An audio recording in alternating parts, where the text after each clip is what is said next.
The air in the Beverly Hills jewelry store crackled with tension, though no one could have predicted it from the serene elegance of the morning.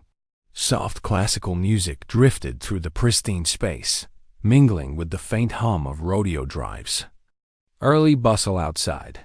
The glass display cases gleamed under perfectly angled lights, each diamond catching the glow like a tiny star. At the heart of this opulent scene stood a woman who didn't quite fit the picture, at least, not to the untrained. She wore a navy blazer, crisp but unassuming, and on her wrist glinted a tarnished silver bracelet, a relic that seemed out of place amid the $1,000,000 sparkle. Her name was Lauren Carter, and she was about to turn this quiet morning into a reckoning no one in the store would ever forget. Lauren Carter, 42 years old, was no ordinary customer. She was the founder and CEO of Brilliance Gems, a jewelry empire with 65 stores across the United States, generating a staggering $250 million in annual revenue. Her designs adorned the necks and fingers of Hollywood A-listers on red carpets. Her engagement rings graced the pages of Vogue and Elle, and for the past decade, her name had been a fixture on Forbes' list of America's richest self-made women. Yet, despite her wealth enough to buy the entire block of Rodeo Drive, if she chose, Lauren still drove a 2004 Toyota Corolla, a faded silver sedan she'd bought when her business first started turning a profit. When friends, colleagues, or curious reporters asked why she didn't upgrade to a Bentley or a Tesla, her answer was always the same, delivered with a quiet smile. This car gets me where I need to go. It reminds me where I came from. Where she came from was a place far removed from the glitz of Beverly Hills. Born in a working-class neighborhood in Atlanta, Lauren had grown up in a cramped apartment where the electricity flickered more often than it stayed on. Her mother worked double shifts as a nurse. Her father, when he was around, drove a delivery truck.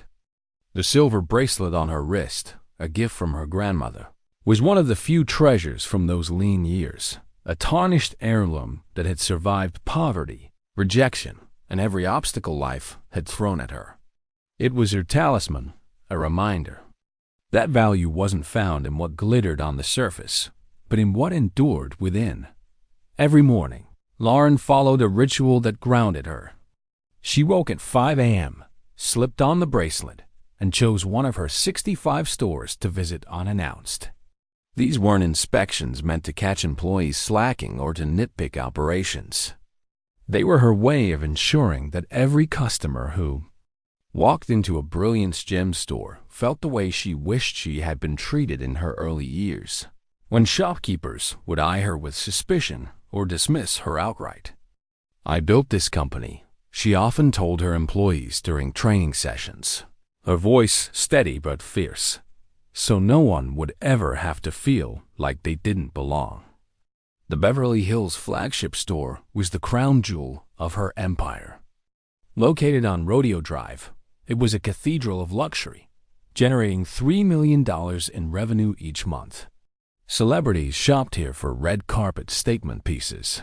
Old money families returned generation after generation, and engagement rings worth more than most people's homes were sold as casually as coffee. Lauren had designed every detail herself. The crystal chandeliers that cast a warm glow, the velvet-lined display cases that cradled her creations, the lighting angle to make every gem sparkle like it held a piece of the sun.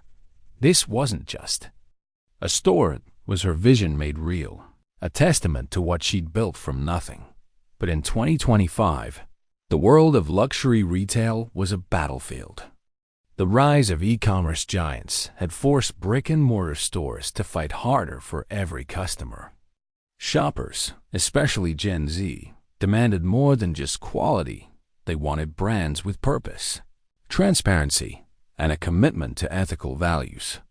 Social media platforms like TikTok and X had become both a blessing and a curse, amplifying a brand's reach but also exposing its flaws in real time. A single video of poor customer service could go viral, sparking hashtags and boycotts that, could tank a company's reputation overnight. Lauren understood this better than most. She built Brilliance gems in the age of social media, navigating its power and its pitfalls with the same precision she brought to designing a perfect diamond setting.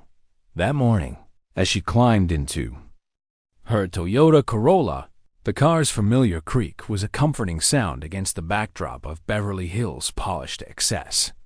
The silver bracelet caught the sunlight as she adjusted her rear-view mirror, her dark eyes reflecting a mix of determination and quiet resolve. She wasn't here to shop or to micromanage.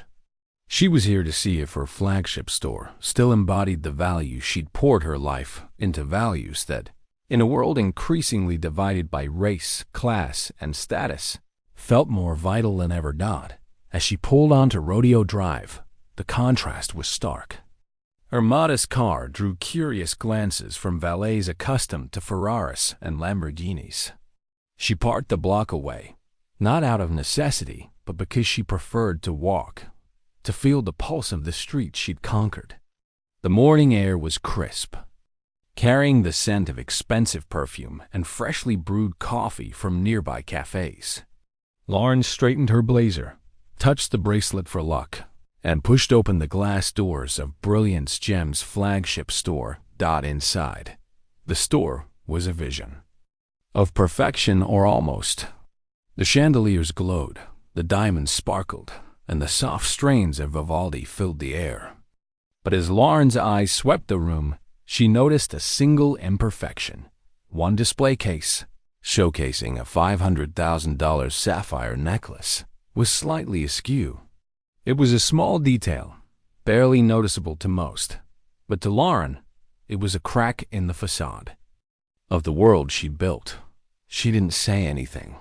This was an unannounced visit, after all, meant to observe how her store operated when the CEO wasn't expected to walk through the door. She moved deeper into the store, her steps measured, her presence unassuming. Customers milled about, their voices a low hum of excitement as they admired rings and bracelets. Employees in tailored uniforms moved with practiced grace, offering smiles and expertise. At the center of the store stood the celestial glow collection, Lauren's masterpiece, a $2.5 million array of rare diamonds and emeralds, each piece a testament to her craftsmanship and vision. The centerpiece, a necklace priced at $400,000, was her favorite, a cascade of diamonds that seemed to capture the light of a distant galaxy. As Lauren approached the display, she felt a familiar thrill, the same one she'd felt 20 years ago when she sketched her first design on a napkin in a diner. But before she could lose herself in the moment, a voice cut through the air, sharp and overly cheerful. "Hi there. Are you looking for something special today?" Lauren turned to find a woman in her late 30s, her blonde hair swept into a flawless updo, her designer suit screaming old money. This was Elizabeth Harper, the store manager, whose polished exterior hid a judgment Lauren would soon uncover. Elizabeth's smile was bright, but it didn't reach her eyes. They flicked over Lauren's blazer, her lack of flashy accessories, and lingered on the tarnished bracelet. In that moment, Lauren knew exactly what Elizabeth saw. Not a CEO, not a visionary, but a woman who didn't belong in this temple of luxury. That what Elizabeth didn't know, what no one in the store could have predicted, was that Lauren Carter was about to remind them all who she was. And in doing so, she would expose a truth that would shake the foundations of her flagship store and send ripples far beyond Rodeo Drive. If you believe every customer deserves respect, no matter how they look or where they come from, hit the subscribe button and type "respect" along with your country in the comments below. Because what happens next in this store is a story you won't want to miss. The glass doors of Brilliance Gems' Beverly Hills flagship store swung shut behind Lauren Carter with a soft whoosh, sealing her into a world of glittering opulence. The air inside was cool, scented with a faint trace of jasmine from a diffuser. Tucked discreetly behind the counter, The store was a masterpiece of design, each detail a reflection of Lauren's vision. The polished marble floors, the velvet-lined display cases, the chandeliers casting prisms of light that danced across. The diamonds. Yet, as Lauren stepped forward, her sensible loafers silent against the marble, she felt the weight of eyes on her, not the warm curiosity of recognition, but the sharp scrutiny of judgment. Lauren's navy blazer, though impeccably tailored, lacked the flashy designer labels that screamed wealth on Rodeo Drive. Her silver bracelet, a tarnished heirloom from her grandmother, glinted faintly on her wrist, a stark contrast to the million-dollar pieces surrounding her. She drove a 2004 Toyota Corolla, a fact that had already drawn a raised eyebrow from the valet she'd waved off a block away. To the untrained observer, she was just another customer, perhaps one who'd wandered into the wrong store. But Lauren was no stranger here. She was the architect of this empire, the woman who'd built Brilliance gems from a single sketch into a chain of 65 stores across the United States, with $250 million in annual revenue. And today, she was here to see if her flagship store still lived up to the values she'd instilled. Her visits were always unannounced, a habit she'd developed early in her career. You don't see the truth when people know you're coming, she'd once told her board of directors, her voice firm but warm. You see it when they think no one's watching. Lauren's goal wasn't to catch employees slacking or to nitpick operations. It was to ensure that every customer who walked through these doors, whether they arrived in a Bentley or a beat-up sedan, felt valued, respected, and seen. In 2025, when social media platforms like X and TikTok could make or break a brand with a single viral video, that commitment was more critical than ever. Customers, especially the Gen Z shoppers who now dominated luxury retail, didn't just want quality, they demanded authenticity, inclusivity, and brands that stood for something greater than profit. As Lauren moved deeper into the store, her sharp eyes caught the same imperfection she'd noticed upon entering. A display case near the center, showcasing a $500,000 sapphire necklace, was slightly askew. It was a minor flaw, one most customers wouldn't notice. But to Lauren, it was a crack in the perfection she'd worked 23 years to achieve. She made a mental note but said nothing. This was an observation visit, not an inspection. She touched the silver bracelet on her wrist, a ritual that grounded her, and headed toward the heart of the store. The Celestial Glow collection. The Celestial Glow was Lauren's magnum opus, a $2.5 million array of rare diamonds and emeralds. That represented the pinnacle of Brilliance gems craftsmanship. Each piece was a work of art, designed to capture the light and the imagination. The centerpiece, a necklace priced at $400,000, was her favorite, a cascade of diamonds that seemed to pulse with life, like stars plucked from a midnight sky. As she approached the display, her fingers itched to trace the lines of her creation, to feel the weight of the dream she'd poured into every facet. But before she could reach the case, a voice sliced through the air, bright and overly polished. "Hi there. Are you looking for something special today?" Lauren turned to face Elizabeth Harper, the store manager, whose blonde hair was swept into a flawless chignon and whose designer suit screamed old money. Elizabeth was 38, raised in a Connecticut family where wealth was as natural as breathing. Her smile was wide, practiced, but it didn't reach her eyes. They swept over Lauren, her blazer, her lack of ostentatious jewelry, the unpolished bracelet, and lingered just a moment too long. In that glance, Lauren saw a calculation, a snap judgment that she'd faced too many times before. She doesn't belong here. Lauren's lips curved into a polite smile, her voice calm but warm. "Yes, I'd like to see the Celestial Glow collection." The request was simple, but the words seemed to catch Elizabeth off guard. Her smile faltered, just for a fraction of a second, before she recovered with a tilt of her head. "Oh, those are our premium pieces. Elizabeth said, her tone now laced with a condescending sweetness. They start at $200,000. Perhaps you'd be more comfortable browsing our fashion jewelry section. We have some lovely pieces under $500. She gestured toward a corner of the store where simpler, less expensive items were displayed, her hand moving as if to shepherd Lauren away from the celestial glow. Lauren's jaw tightened, but her expression remained serene.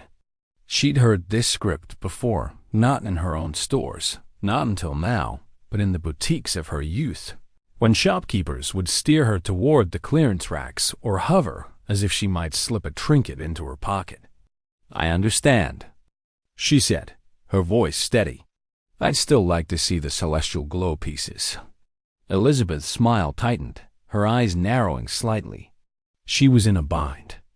Refusing outright would be too obvious, too risky in a store where every interaction could be recorded and posted online.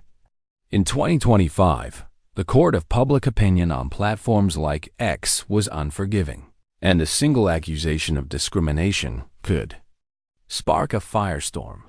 But Elizabeth had already made up her mind about Lauren. In her world, customers who drove old cars and wore tarnished bracelets didn't buy $400,000 necklaces. They were browsers, time wasters, or worse. Do you mind if I ask what the occasion is?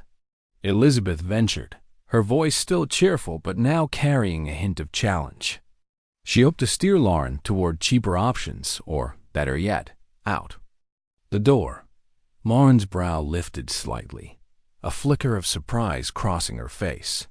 In 23 years of designing, buying, and selling jewelry, she'd never been asked to justify her interest in a piece. Does it matter? She asked, her tone calm, but pointed. Elizabeth hesitated, then unlocked a celestial glow display case with a reluctant turn of her key. She moved slowly, deliberately, as if hoping Lauren would lose interest and leave. But Lauren didn't budge. She leaned in, her eyes scanning the pieces with the practiced precision of someone who'd spent decades in the jewelry business. She pointed to the centerpiece necklace, her voice soft but authoritative. The cut on this diamond is exceptional. Likely Colombian origin, yes? Elizabeth blinked, caught off guard. Customers didn't usually know about diamond origins, especially not by sight. How did you, yes, she stammered, her composure slipping for a moment. It's very high quality. Lauren nodded, her fingers hovering near the necklace but not touching it. The clarity is flawless, she continued, her voice almost reverent. But the setting could be improved. The prongs are slightly uneven. Elizabeth's face stiffened, her polite facade cracking. No one criticized the craftsmanship in her store, especially not some random woman who'd driven up in a beat-up Toyota. Our pieces are crafted by master jewelers, she said, her voice sharp now, edged with defensiveness. They're some of the finest in the world. I'm sure they are, Lauren replied, her tone diplomatic but firm. I'm just very particular about quality. The air between them grew taut, a silent battle of wills. Elizabeth's eyes flicked toward the front door, as if hoping for a distraction. And then, as if on cue, the door chimed, and in walked Mr. and Mrs. Thompson, a wealthy white couple in their 60s, dripping with the kind of understated elegance that screamed old Hollywood money. Elizabeth's demeanor transformed instantly. Her face lit up, her posture straightened, and she practically glided toward them, leaving Lauren standing alone by the open display case. Mr. and Mrs. Thompson, how wonderful to see you. Elizabeth called, her voice warm and genuine now. Are you looking for something special for your anniversary? Lauren stood there, invisible, as Elizabeth fawned over the Thompsons, offering them champagne and pulling out pieces from a private collection. The contrast was stark, and it stung. Lauren had faced discrimination before too many times to count, but never in her own store, never from someone she'd trusted to uphold her vision. She touched the silver bracelet on her wrist, grounding herself, and decided to wait. She'd give Elizabeth a chance to do the right thing. But as the minutes ticked by, it became clear that chance was slipping away. Across the store, Sophie Nguyen, a 23-year-old sales associate with a passion for art and a quiet strength, noticed Lauren standing alone.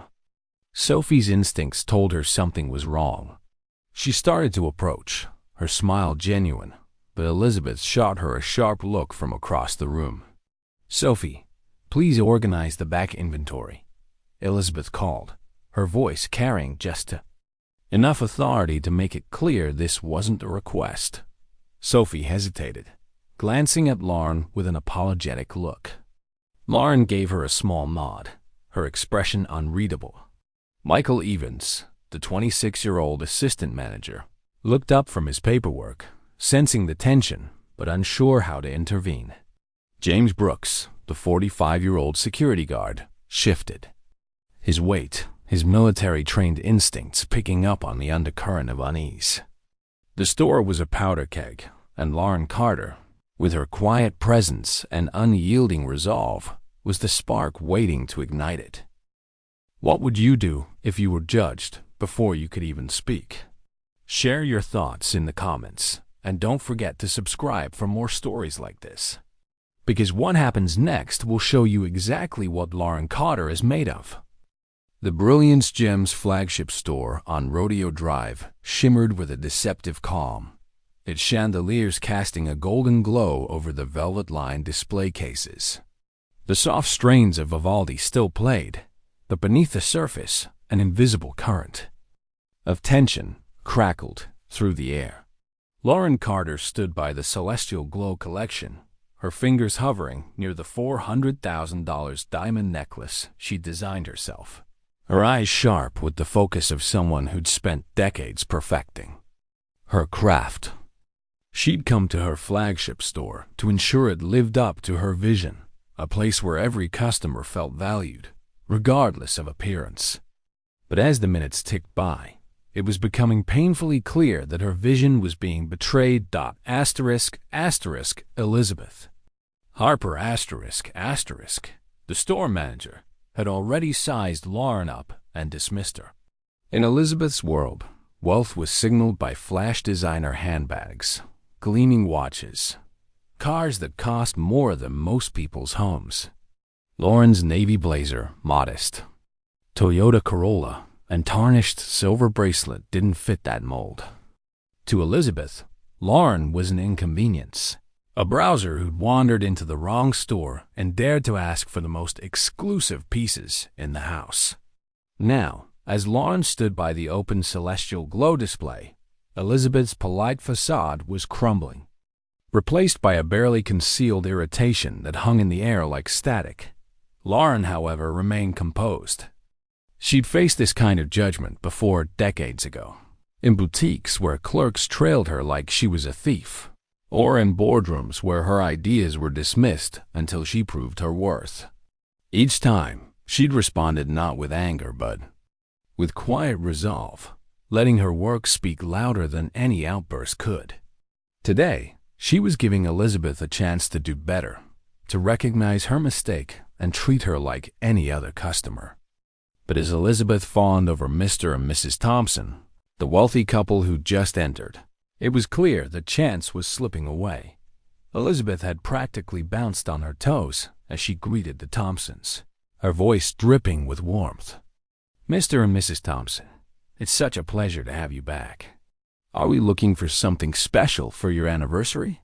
She led them to a private display case, pulling out a $300,000 emerald bracelet with a flourish and offering them flutes of champagne from a tray that materialized as if by magic. The Thompsons, in their 60s, radiated old money ease, their tailored outfits and subtle jewelry marking them as regulars in this world of excess. Elizabeth's attention was laser-focused on them, her smile genuine now, her posture relaxed. To her, they were the right kind of customers. Lauren, left standing alone by the Celestial Glow case, felt the sting of invisibility. It wasn't just that Elizabeth was ignoring her. It was the deliberate contrast in how she treated the Thompsons. Lauren had seen it all before. The way privilege was extended to some and withheld from others, often based on nothing more than appearance. In 2025, when social media platforms like X and TikTok amplified every misstep, such behavior wasn't just morally wrong. It was a ticking time bomb for any brand. Lauren's company, Brilliance Gems, had built its reputation on inclusivity, a commitment that resonated with younger consumers who demanded accountability. Yet here, in her own flagship store, that commitment was being undermined. Lauren's fingers brushed the silver bracelet on her wrist, a grounding ritual that steadied her. She decided to test Elizabeth further. Stepping closer to the display, she spoke clearly, her voice calm but carrying an undercurrent of authority. "I'd like to take a closer look at the celestial glow necklace. Could you tell me more about its craftsmanship?" Elizabeth froze mid-sentence, her hand still gesturing toward the Thompsons' bracelet. She turned, her smile now a tight line, her eyes flashing with annoyance. "That piece is part of our premium collection," she said, her tone clipped. "It's $400,000, and we typically show it to customers with a serious intent to purchase. Perhaps you prefer something more accessible?" She gestured again toward the fashion jewelry section, where pieces under $500 sat, as if Lauren couldn't possibly afford anything else. The words hung in the air, sharp and pointed. Lauren's jaw tightened, but her expression remained unruffled. "I'm interested in the celestial glow," she said, her voice steady. "I'd like to see it now." Elizabeth's smile vanished entirely. She was trapped. Refusing outright would be too blatant, especially with other customers and employees watching. Sophie Nguyen, the 23-year-old sales associate, stood behind the counter, her eyes darting between Lauren and Elizabeth. Sophie, an art student who joined Brilliance Gems to learn about design, sensed something was wrong. She'd been raised to treat everyone with respect, a value she saw reflected in the company's mission. She took a step toward Lauren, intending to assist, but Elizabeth's sharp voice cut through the room. "Sophie, I asked you to organize the inventory. Now." Sophie hesitated, her face flushing. She glanced at Lauren, offering a small, apologetic smile before retreating to the back. Michael Evans, the 26-year-old assistant manager, looked up from his paperwork, his brow furrowing. He'd been trained in de-escalation techniques at business school, and the tension in the room was setting off alarms. But Elizabeth was his boss, and he wasn't sure how to intervene without overstepping. James Brooks, the 45-year-old security guard, stood near the entrance, his military-honed instincts picking up on the shift in atmosphere. He shifted his weight, his eyes narrowing as he watched Elizabeth's demeanor sour. Elizabeth unlocked the celestial glow case with a deliberate slowness, her movements radiating reluctance. She lifted the $400,000 necklace, holding it as if it were a sacred relic she didn't trust Lauren to touch. "This is a very exclusive piece," she said, her voice now openly condescending. "We require proof of funds for purchases of this magnitude. Credit card pre-approval, bank statements, something to show you can afford it." Lauren's eyes narrowed slightly, but her voice remained calm. "Is that standard policy for all customers?" she asked, her gaze flicking toward the Thompsons, who were now sipping champagne and examining the emerald bracelet without any such demands. Elizabeth followed her glance, her lips pursing. "For purchases of this size, yes," she lied, her voice smooth but brittle. The lie was obvious to anyone paying attention. The Thompsons hadn't been asked for proof of funds, nor had any other customer Lauren had observed during her visits to other stores. It was a policy Elizabeth was inventing on the spot, tailored to her assumptions about Lauren's appearance. Lauren's heart sank, not for herself but for what this moment represented. Brilliance Gems was her life's work, built on the promise that no one would be judged by their skin color, their clothes, or their car. Yet here, in the heart of her empire, that promise was being broken. She'd faced discrimination before countless times, from her childhood in Atlanta to her early days pitching designs to skeptical investors. But to see it in her own store, from an employee she'd entrusted with her flagship, cut deeper than she'd expected. She took a breath, her fingers brushing the silver bracelet again. "I'd still like to see the necklace," she said, her tone now carrying a quiet steel. "And I'd appreciate it if you treated me like any other customer." Elizabeth's face reddened, her composure fraying. She set the necklace down on the velvet tray with a touch too much force, the diamonds catching the light in a defiant sparkle. "Look," she said, her voice low but sharp, "this isn't a museum. If you're not serious about buying, you're wasting my time. Maybe you'd be more comfortable elsewhere." The words were a slap, delivered with just enough plausible deniability to avoid outright accusation. But to Lauren, they were unmistakable. She'd heard them before, in different words, in different stores, in a world that too often decided her worth before she could speak. She stood taller, her eyes locking onto Elizabeth's with an intensity that made the manager flinch. "I'm not going anywhere," Lauren said, her voice calm but unyielding. "And I'm very serious about the celestial glow." The store seemed to hold its breath. Sophie, peering from the back, clutched a stack of inventory sheets, her heart racing. Michael set down his pen, his instincts screaming that this was about to spiral out of control. James, still by the door, crossed his arms, his gaze fixed on Elizabeth.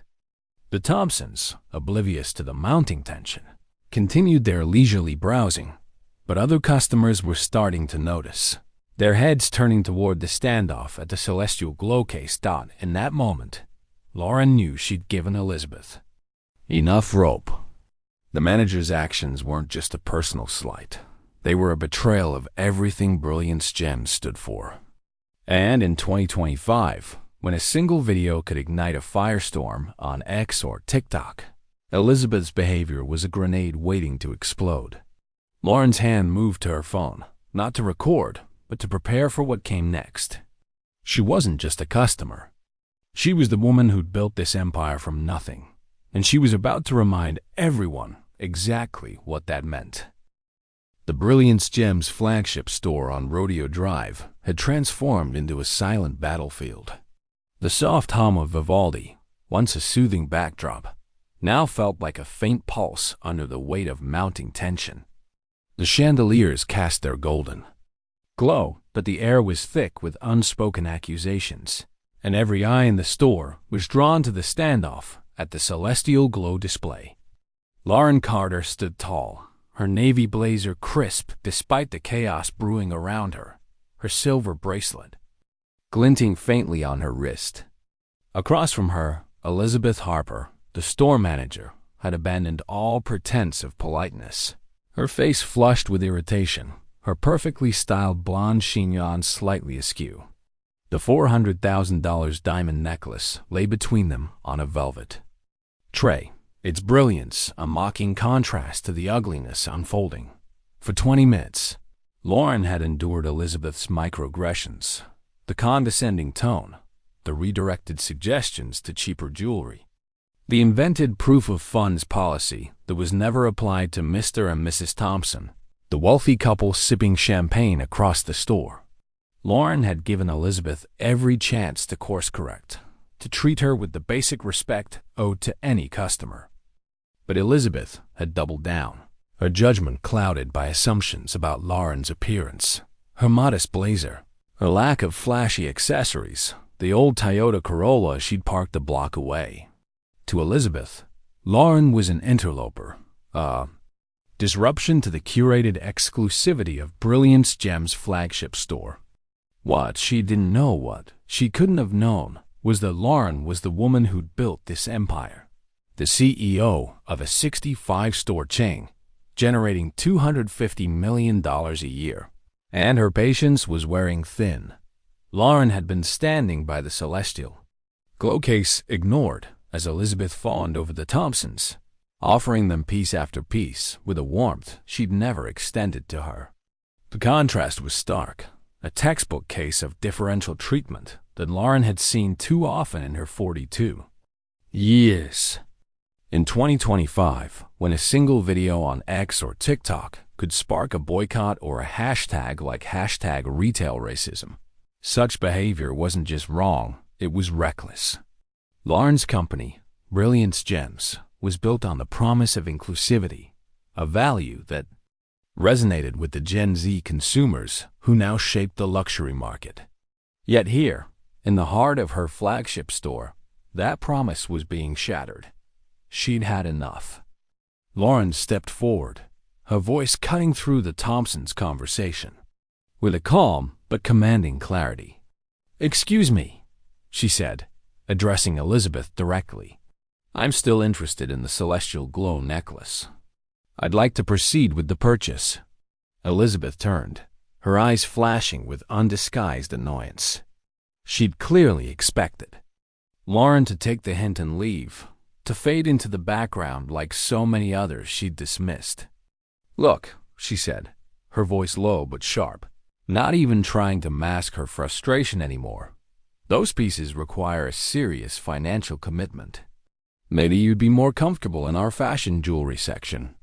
She gestured toward the corner of the store, where items under $500 were displayed, her tone implying that Lauren couldn't possibly afford the $400,000 necklace. The words landed like a slap, their condescension echoing through the silent store. Lauren's jaw tightened, but her composure held firm, a steel forged through years of overcoming prejudice. "I'd like to purchase the celestial glow necklace," she repeated, her voice steady, each word deliberate. "The $400,000 piece." Elizabeth laughed, a sharp, genuine laugh that rang out like a bell, as if Lauren had just told the funniest joke she'd ever heard. "I'm going to need to see proof of funds first," she said, her smile now a smirk, her eyes glinting with triumph. "Credit cards, bank statements, something that shows you can actually afford this." She spoke as if explaining a simple concept to a child, her tone dripping with condescension. Lauren's eyes narrowed, but her voice remained calm, almost eerily so. "Is this standard policy for all customers?" she asked, her gaze flicking toward the Thompsons, who were still browsing comfortably, their champagne flutes catching the light. Not once had Elizabeth asked them for proof of funds, nor had she questioned their ability to purchase pieces of similar value.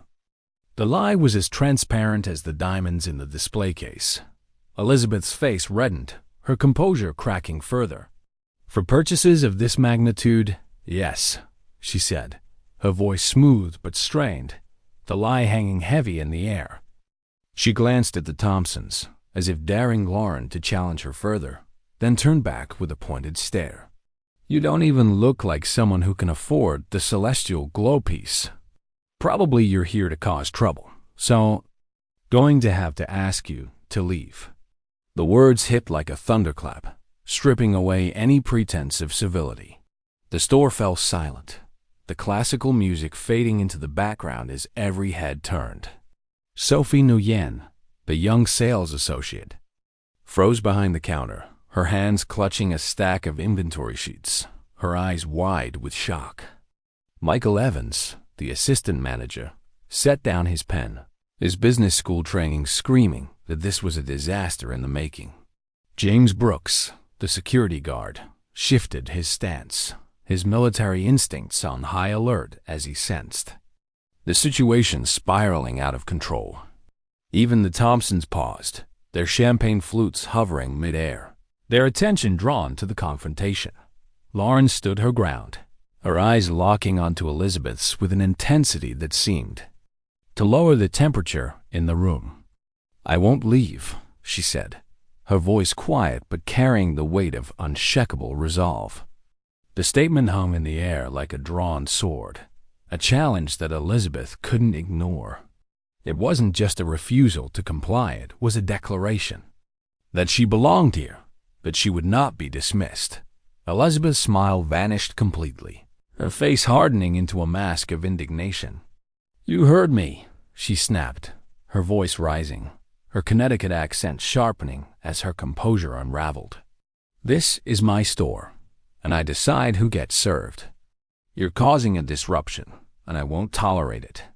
Lauren's expression didn't waver, but something shifted in her eyes, a flicker of cold fury, tempered by years of discipline. "Your store?" she repeated, her voice barely above a whisper, but each word landed like a hammer. "You decide who gets served?" Elizabeth, oblivious to the danger in Lauren's tone, doubled down. "Yes, my store," she said, her voice now a near shriek, gesturing wildly. "I run this place, and I say you don't belong here. Get out, or I'll have security escort you." The threat echoed through the store, a line crossed that could not be uncrossed. Customers pulled out their phones, their cameras already recording, sensing a moment that could go viral in seconds. In 2025, when a single video could ignite a firestorm on X or TikTok, Elizabeth's words were a grenade with the pin pulled. Sophie's hands trembled as she set down the inventory sheets, her eyes darting to her phone, where a company newsletter was open, its headline screaming a truth Elizabeth hadn't yet grasped. Michael stepped forward, his voice tentative but urgent. "Elizabeth, maybe we should—" "Stay out of this, Michael." Elizabeth whirled on him, her finger pointing accusingly. Then she turned to James, her voice rising to a pitch that could have shattered glass. "James, escort this woman out, now." James didn't move. His eyes flicked between Elizabeth and Lauren, his military training urging caution. "Ma'am, are you sure?" he asked, his voice steady but laced with doubt. He'd seen enough in his years as a security guard to know that something was off. Lauren's calm, her confidence, the way she carried herself didn't match Elizabeth's accusations. Elizabeth's face turned crimson, her composure shattering completely. "She's causing a scene, and she doesn't belong here," she screamed, her voice carrying to the street outside. "Get her out, or you're done here." The word "done" reverberated, a threat that silenced the store. Customers exchanged glances, their phones still recording, capturing every second of the unfolding drama. Sophie gasped, her hand flying to her mouth as she scrolled frantically on her phone, her eyes widening with realization. Michael's face paled, his instincts telling him that Elizabeth had just made a catastrophic mistake. Lauren, however, remained still, her hand moving to her phone with a deliberate calm. Her fingers weren't trembling, not with fear, but with the kind of controlled fury that came from years of being underestimated. "I'm not leaving," Lauren said, her voice now a quiet blade, cutting through the chaos. "And I'm not the one causing a scene."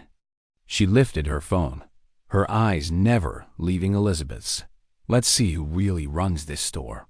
The room seemed to hold its breath, the tension so thick it could choke. Elizabeth's arrogance had blinded her, but the truth was closing in, and it was about to hit like a freight train. What would you do if you were Lauren, standing up to someone who judged you without knowing your worth? Share your thoughts in the comments and hit subscribe to see how this showdown explodes. The Brilliance Gems flagship store on Rodeo Drive was frozen in a moment of electric silence. The soft strains of Vivaldi had faded into an irrelevant hum, drowned out by the weight of the confrontation at the celestial glow display. Lauren Carter stood unwavering, her navy blazer a stark contrast to the glittering diamonds around her, her silver bracelet catching the chandelier's light like a quiet beacon of her resolve. Across from her, Elizabeth Harper's face was a mask, a fury, her blonde chignon fraying as her composure unraveled. The $400,000 necklace lay on its velvet tray, a silent witness to the storm that erupted. Customers clutched their phones, recording every second, sensing that this was no ordinary dispute. In 2025, when a single video on X or TikTok could redefine a brand's fate, the stakes were higher than Elizabeth could imagine.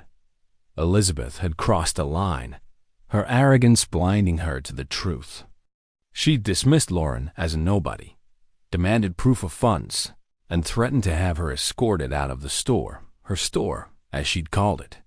Her voice had risen to a near shriek, accusing Lauren of being a troublemaker, possibly thief. Get out.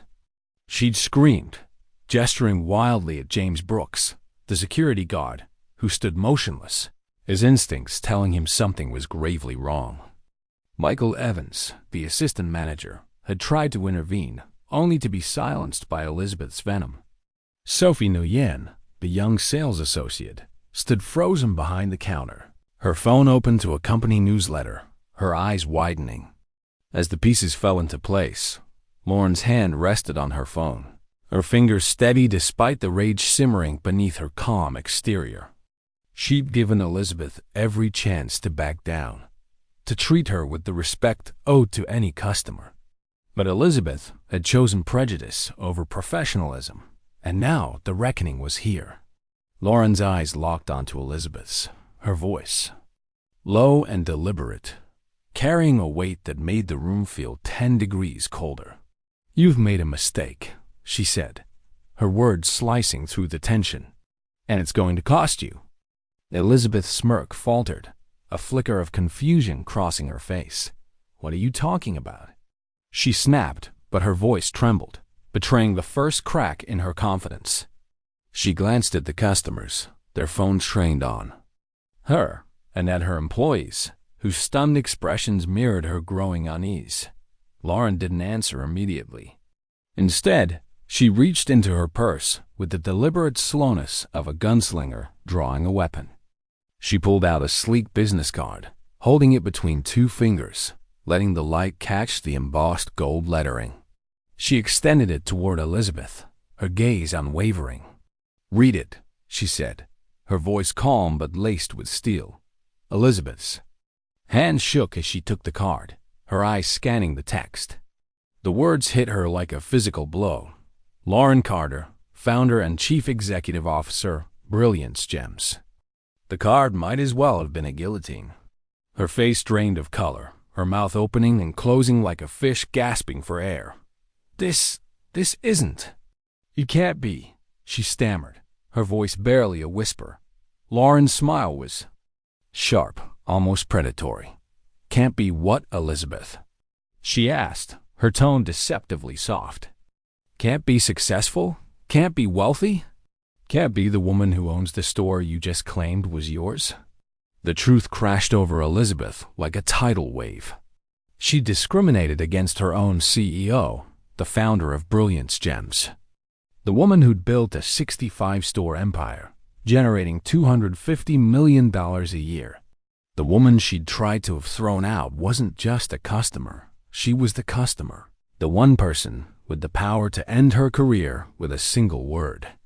Elizabeth's legs wobbled, and she gripped the counter to steady herself, the business card trembling in her hand. Across the store, Sophie gasped, her phone slipping from her fingers as she stared at the company newsletter on her screen. There, on the front page, was a photo of Lauren Carter, smiling under the headline, CEO Spotlight, Building Dreams One Store at a Time. Sophie's eyes darted to Lauren, then back to the screen, her heart racing as the reality sank in. Michael's face went ashen, his business school training no match for the disaster unfolding before him.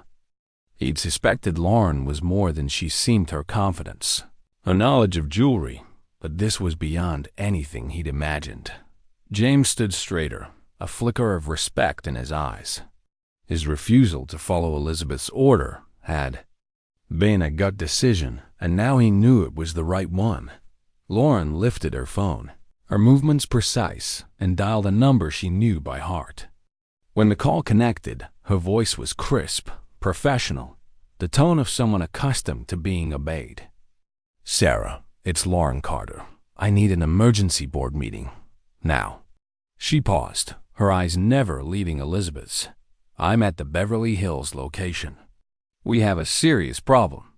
The words Beverly Hills location, not store, but location, carried an unmistakable weight, implying ownership, authority, the right to call board meetings that could reshape the company. Elizabeth's mouth opened, but no sound came. Out. The name Lauren Carter echoed in her mind, a memory tugging at the edges of her panic. She'd seen it before on memos, paychecks, company policies, but in her arrogance, she hadn't connected the dots. Now, those dots were a noose tightening around her career. Lauren continued, her voice carrying through the silent store. There's been a violation of company policy, she said, each word a hammer striking Elizabeth's crumbling facade. Discrimination, harassment, a complete abandonment of our core values. I need the entire board on the line. This can't wait. Customers were openly staring now, their phones capturing every moment. The Thompsons, their champagne flutes, forgotten, edged closer, their faces a mix of curiosity and discomfort. Sophie showed her phone to Michael, the newsletter photo undeniable proof of Lauren's identity. Michael's eyes widened, his hand running through his hair as he realized the magnitude of Elizabeth's mistake. James shifted his stance, his expression unreadable, but his presence a quiet pillar of support. Elizabeth finally found her voice, though it was a broken whisper. I didn't know, she said, tears welling in her eyes. I never meant you. Meant every word, Lauren interrupted, her voice quiet but unyielding. Every look, every assumption, every decision to treat me differently from the moment I walked in. She gestured toward the Thompsons, who flinched under her gaze. You didn't ask them for proof of funds. You didn't tell them they didn't belong. You chose who was worthy based on nothing but your own biases. Elizabeth's tears spilled over, streaking her makeup, her perfect appearance crumbling like a house of cards. Please, she begged, her voice cracking. I have children. A mortgage. I was just trying to protect the store's reputation. Lauren's expression softened for a moment, but it wasn't pity, it was disappointment, sharp and profound. Whose reputation? She asked. The store's or your own prejudices? The question hung in the air, unanswered, as Elizabeth's world collapsed around her. She'd discriminated against the one person who could end her career, and she'd done it in front of witnesses, cameras, and employees who knew the truth. The store was a pressure cooker, and Lauren had just turned up the heat. In a world where a single post on X could spark a movement, Elizabeth's actions were about to become a cautionary tale. What would you do if you realized you judged someone completely wrong? Share your thoughts in the comments and hit subscribe to see how Lauren delivers justice in a way no one will forget. The Brilliance Gems flagship store on Rodeo Drive was a tableau of stunned silence, the air heavy with the aftermath of Lauren Carter's revelation. The chandeliers still cast their golden glow, but the lights seemed to sharpen the edges of the moment, illuminating every tremble in Elizabeth Harper's hands, every tear streaking her once perfect makeup. The $400,000 celestial glow necklace lay forgotten on its velvet tray, a glittering symbol of the empire Lauren had built and the value she just exposed as betrayed. Customers stood frozen, their phones still recording, capturing a scene that was already destined to go viral on X and TikTok. In 2025, where a single video could redefine a brand's legacy, the store was a pressure cooker, and Lauren Carter held the valve. Lauren stood tall, a navy blazer a quiet contrast to the opulence around her, her silver bracelet glinting with the weight of her grandmother's legacy. Her phone was pressed to her ear, her voice crisp and authoritative as she spoke to her board of directors. Sarah, I need everyone on the line, she said, her eyes never leaving Elizabeth's. We're addressing this now. The words carried the finality of a gavel, a judgment that left no room for doubt. Elizabeth had discriminated against her own CEO, the founder of Brilliance Gems, a 65-store empire generating $250 million a year. And she died in front of witnesses, cameras, and employees who now knew the truth. Elizabeth's world was crumbling. Her hands clutched the counter, the business card, * Lauren Carter, founder and chief executive officer, * still trembling in her fingers. Her face was a mask of shock and desperation, her blonde chignon unraveling as tears carved paths through her makeup. "Please," she whispered, her voice breaking. "I didn't know. I have children, a mortgage. I was just trying to protect the store." Lauren lowered her phone, her expression unreadable, but her eyes burning with a mix of disappointment and resolve. "Protect the store?" she repeated, her voice soft but cutting. "You violated every principle this company stands for. You judged me based on my appearance, my skin, my car. You decided I didn't belong in my own store." The words landed like blows, each one stripping away the last of Elizabeth's defenses. Elizabeth's sobs grew louder, her shoulders shaking as she sank into herself.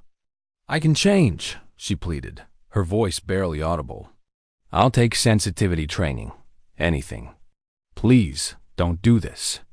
Lauren's gaze softened for a moment, not with pity, but with the sadness of someone who'd seen this pattern before. Employees who made promises only when faced with consequences. "You had every chance to do better," she said, her voice steady but heavy with finality. "You chose not to. Clear out your desk, Elizabeth. You no longer work here." The words echoed through the store, a sentence delivered with the quiet authority of a judge. Elizabeth collapsed into a chair, the same chair she'd offered to Mr. and Mrs. Thompson, but never to Lauren, her hands covering her face as her career disintegrated. The Thompsons, their champagne flutes abandoned, gathered their things and slipped toward the exit, their faces flushed with embarrassment. They'd been complicit, however unwittingly, in the preferential treatment that had fueled this disaster, and the weight of that realization hung heavy. Lauren turned her attention to her employees, her presence commanding the room without raising her voice. She addressed them one by one, her words carrying the weight of 23 years of building an empire from nothing. "Michael," she said, looking at Michael Evans, the assistant manager who tried to intervene. "You saw what was happening and tried to stop it. You recognized something was wrong, even if you didn't act in time. That matters." Michael nodded, his face still pale, but his eyes filled with a mix of relief and awe. He'd sensed the situation spiraling, but hadn't known the full scope until now. Lauren's acknowledgement was a lifeline, a validation of his instincts. "Sophie," Lauren continued, turning to Sophie Nguyen, the young sales associate whose kindness had shone through despite Elizabeth's orders. "You showed genuine care for a customer who was being ignored. You embody the values this company was built on." Sophie's eyes filled with tears, but they were tears of gratitude, not shock. She clutched her phone, the company newsletter, still open, its photo of Lauren a reminder of the vision she'd been hired to uphold. "Thank you, Miss Carter," she whispered, her voice trembling but sincere. "James," Lauren said, her gaze settling on James Brooks, the security guard who'd refused to follow Elizabeth's reckless order. "You questioned instructions. That felt wrong. You used your judgment instead of blindly obeying. That's the kind of integrity I built this company to reward." James stood straighter, his military bearing evident, a quiet pride in his eyes. He'd needed this job more than anyone else in the store, but he'd chosen principle over compliance. And Lauren's words were a confirmation he hadn't misjudged. Then Lauren turned back to Elizabeth, who was still sobbing, her perfect facade shattered. "You violated everything Brilliance Gems stands for," Lauren said, her voice calm but unyielding. "This company exists to make every customer feel valued, no matter who they are or what they look like. You failed that standard, and you did it in front of the world. Customers were still recording, their phones capturing every word, every tear. In 2025, the power of social media was absolute. A single clip could spark a hashtag, a boycott, or a movement. Elizabeth's actions were already spreading beyond the store, a cautionary tale in the making. The Thompsons had left, their departure, a silent admission of their discomfort, but other customers remained, their eyes wide with awe. They'd come to buy jewelry and stumbled into a masterclass in leadership and accountability. Lauren stepped toward the celestial glow display, her hand steady as she adjusted the velvet tray, aligning it with the precision of someone who'd designed every inch of this store. The gesture was small but symbolic, a reclamation of her space, her vision, her values. She turned to Michael, her voice firm but warm. "Michael, as of right now, you're the manager of this location." Michael's eyes widened, his breath catching. In the span of 30 minutes, he'd gone from assistant manager to the head of Brilliance Gem's most prestigious store.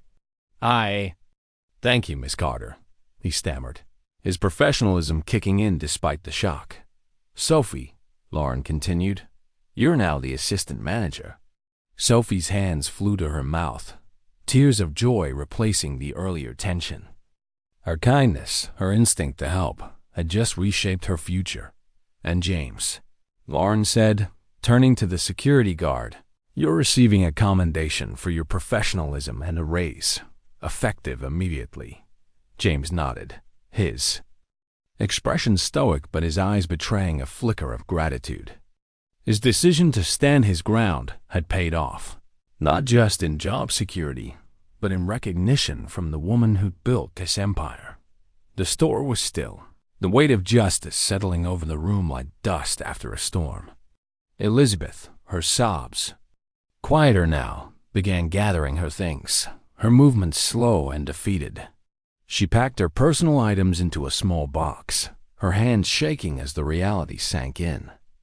She'd claimed this store as hers, but it belonged to Lauren Carter, a woman who'd built it from nothing, who'd faced prejudice and overcome it, and who'd just reminded everyone what true leadership looked like. As Elizabeth moved toward the exit, Lauren looked at her one last time. There was no triumph in her expression, no joy in dismantling someone's career. There was only the quiet certainty of someone who'd done what was necessary to protect the values she'd spent a lifetime building. "Leave with whatever dignity you have left," Lauren said softly, her words a final act of grace. Elizabeth paused, her box clutched to her chest, and nodded, unable to meet Lauren's eyes. The door chimed as she stepped out onto Rodeo Drive, carrying the weight of her mistakes into a world that would soon know her story. The Brilliance Gem's flagship store on Rodeo Drive had weathered the storm, but the air still buzzed with the aftershocks of justice served. The chandeliers cast their golden glow over the polished marble floors, but the sparkle seemed softer now, as if the store itself was catching its breath. The celestial glow display, its $400,000 necklace now neatly aligned, stood as a silent testament to the reckoning that had just unfolded. Lauren Carter stood at the center of the room, her navy blazer a quiet anchor in the sea of opulence, her silver bracelet glinting with the weight of her grandmother's legacy. The absence of Elizabeth Harper, who had left with her box of belongings and shattered career, left a void that Lauren was determined to fill not with anger, but with purpose. The customers who remained, their phones still in hand, watched in awe. The videos they'd recorded were already spreading across X and TikTok, fragments of the confrontation igniting likes, shares, and comments.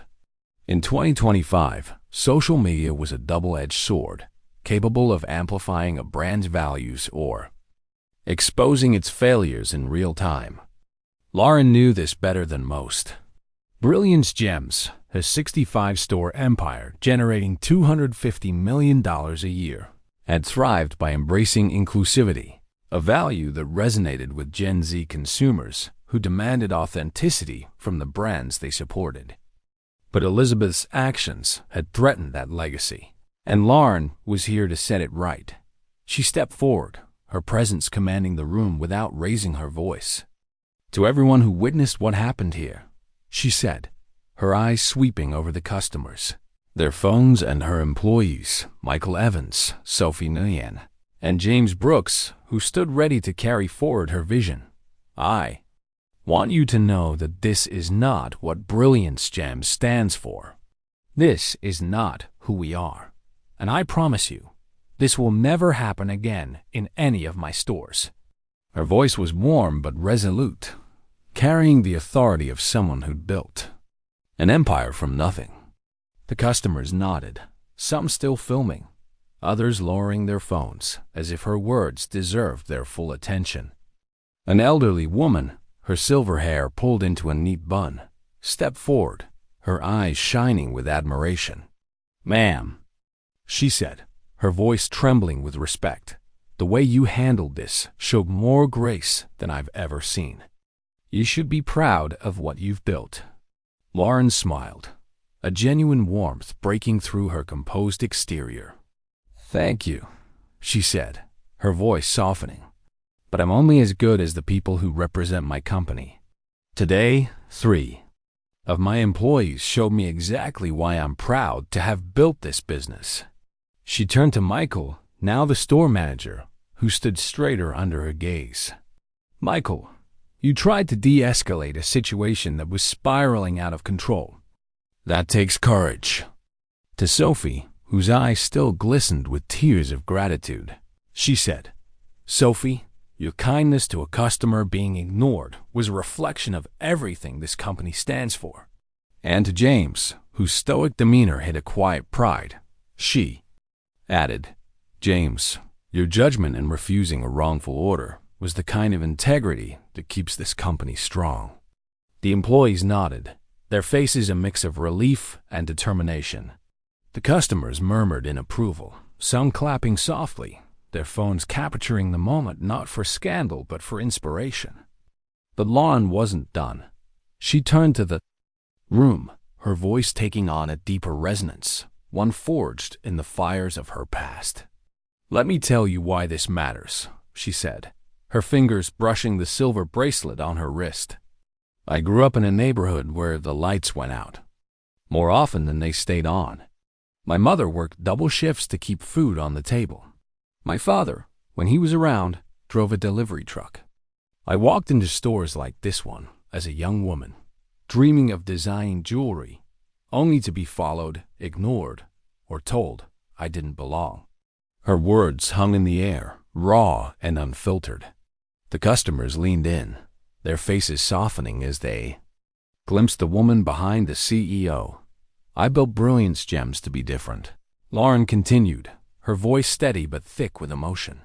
"I built it so that no one would ever feel the way I did. Every customer who walks through these doors deserves respect, whether they're buying a $400,000 necklace or a $50 charm. That's not just a policy. It's the reason this company exists." The room was silent, save for the faint hum of the air conditioning. Sophie wiped a tear from her cheek, her art student heart resonating with Lauren's story. Michael adjusted, his tie, his mind racing with the responsibility of his new role. James stood tall, his military training anchoring him in the gravity of the moment. The customers, many of whom had come for luxury but stayed for this lesson in humanity, nodded in silent agreement. Lauren's gaze shifted to the phone still recording, their lenses a reminder of the world watching beyond these walls. "I know. These videos are already out there," she said, her voice firm but not defensive. "And I say let them spread. Let the world see what happens when you judge someone by their appearance instead of their character. Let them see what happens when you try to deny service to a customer in their own store." Her words sparked a murmur among the customers, a ripple of excitement. On X, the first clips were already gaining traction, with hashtags like #BrillianceForAll and #Justice on Rodeo trending. In 2025, when social media could turn a moment into a movement, Lauren's stand was resonating far beyond Beverly Hills. The video showed not just Elizabeth's downfall, but Lauren's grace, her unwavering commitment to her values, and the employees who'd stood by her side. Sophie stepped forward, her voice trembling but clear. "Miss Carter, what about the media? People are posting online already." Her phone was open to X, where comments were pouring in. Asterisk. "This is why I shop at Brilliance Gems." Asterisk. "She owned that store and still got treated like that? Unbelievable." Asterisk. Hashtag Brilliance for all dash love this. Asterisk. Lauren's lips curved into a small smile. Not of triumph, but of resolve. "Let them post," she said. "The truth doesn't need defending.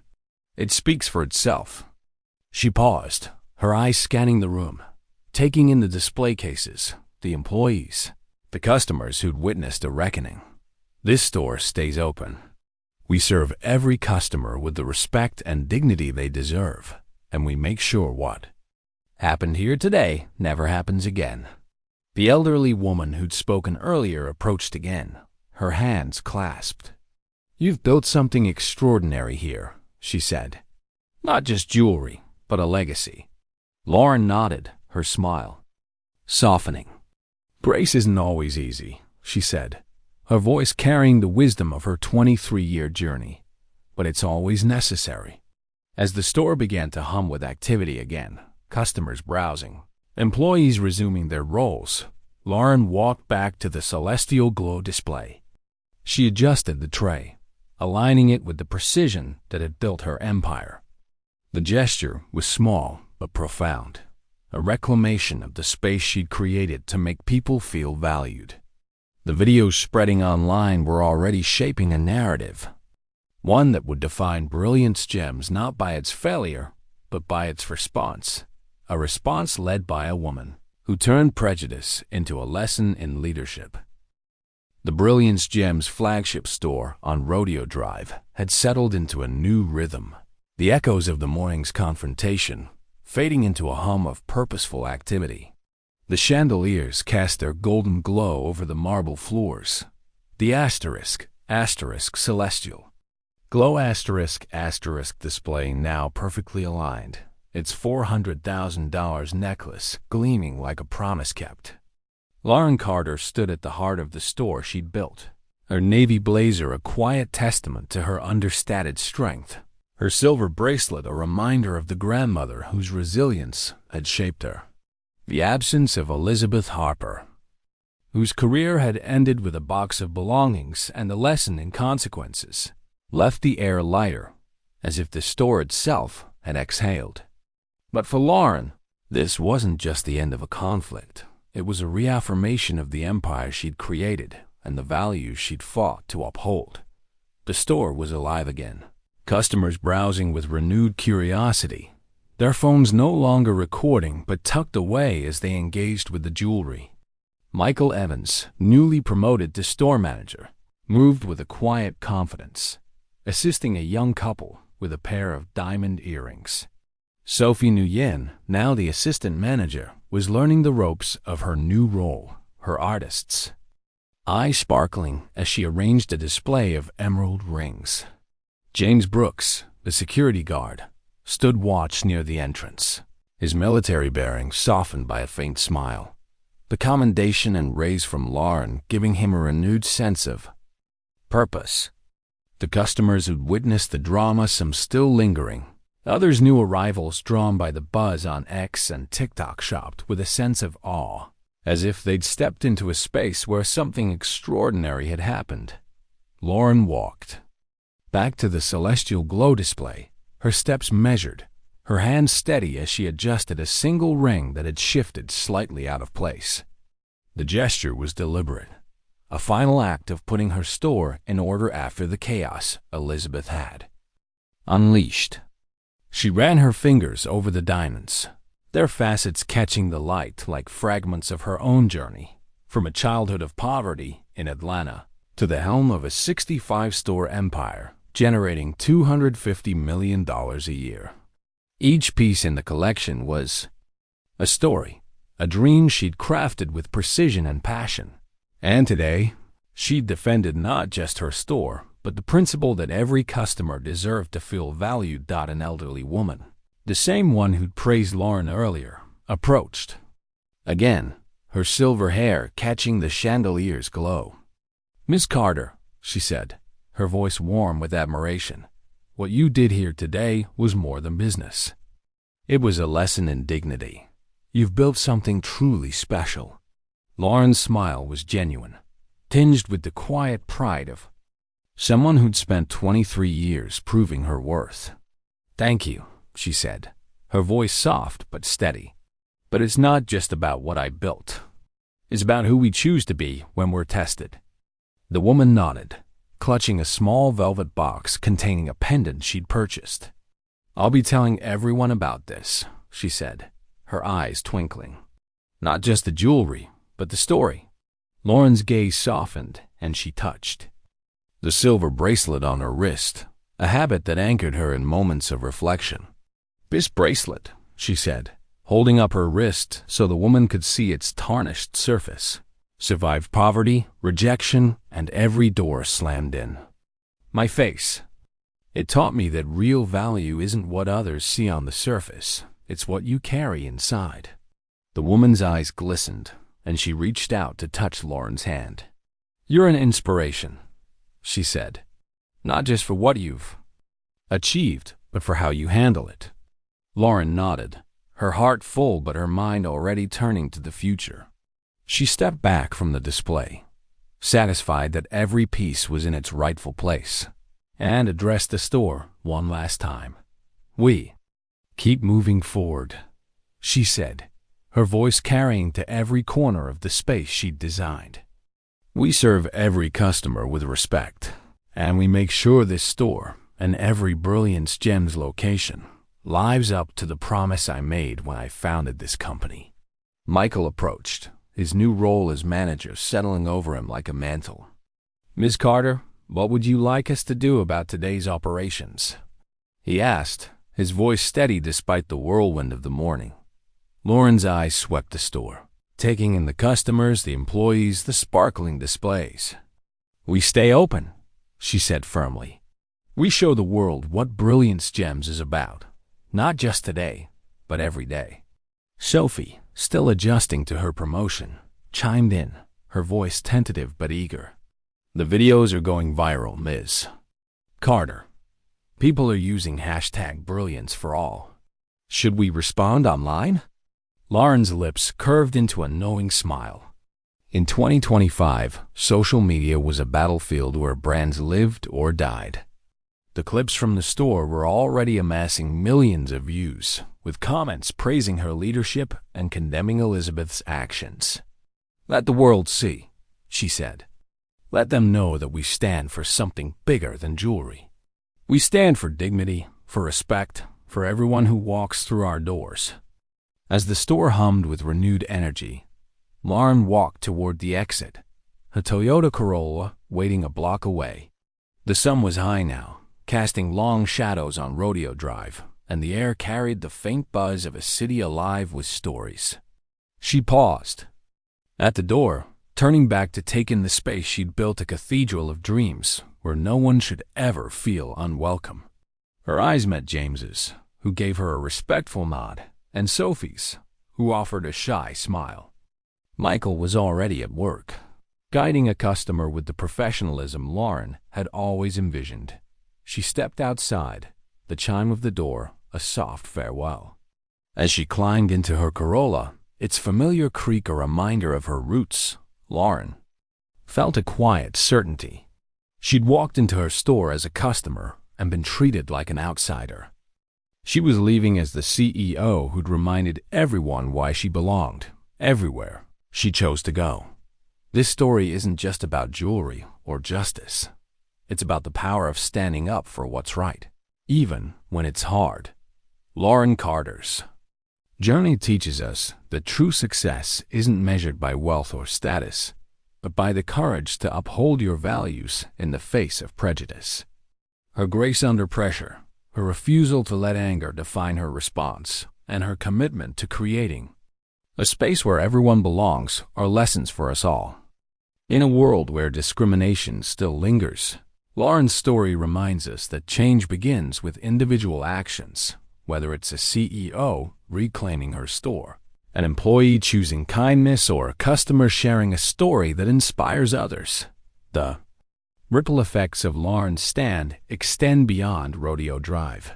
In 2025, when movements like #equity in retail and #Brilliance for all gain traction on X and TikTok, we're reminded that our choices matter. Treating people with dignity isn't just good business. It's the foundation of a better world. Lauren's silver bracelet, a humble relic of her past, symbolizes the enduring value of resilience and integrity, a reminder that what we carry inside shapes who we become.